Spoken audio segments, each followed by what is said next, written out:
11 years ago, almost to the day now, on a bright, blue, cold winter's morning, I walked out of a maternity hospital and headed for the registry office in the center of town. I went there to register the birth and death of our first child, a baby boy who had been born and who had died a few hours previously. I had to be there in order to complete the official paperwork that would allow us to bury him within 24 hours, as is the Jewish custom. I remember sitting next to a happy young couple who had come to register the birth of their new baby, who lay sleeping happily in his mother's arms, and opposite a family, all in black, grieving for a close and dear relative.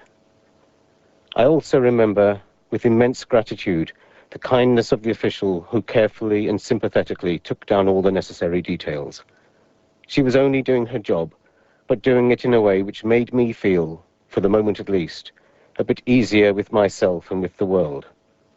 Now, 11 years later, although the number of years is immaterial, amidst the hurly-burly of two young children and the complex logistics of juggling home, work, school, friends and family, not a day goes by when something or someone doesn't cause me to think back to that morning.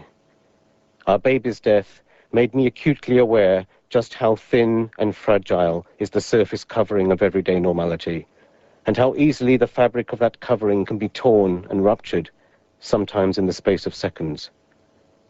In particular, I've come to understand the real importance of small acts of kindness, those spontaneous, generous, unselfish acts that help to maintain that fragile fabric.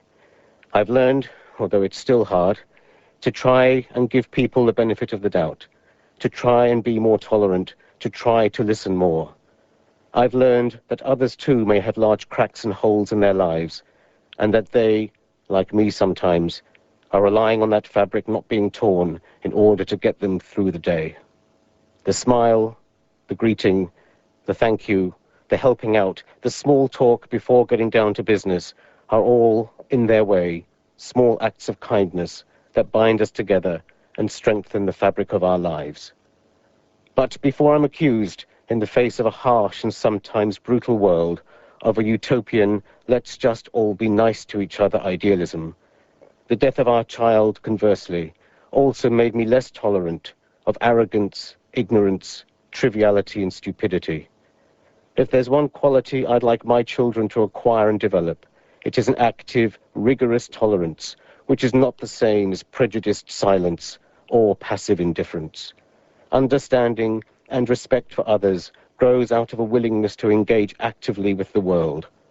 But it also means knowing, recognizing, and importantly, doing something about not only those things that will make the world a better, happier place, but also those things that make it worse. Wishing you all a Merry Christmas, a Happy Hanukkah, and a joyful Eid.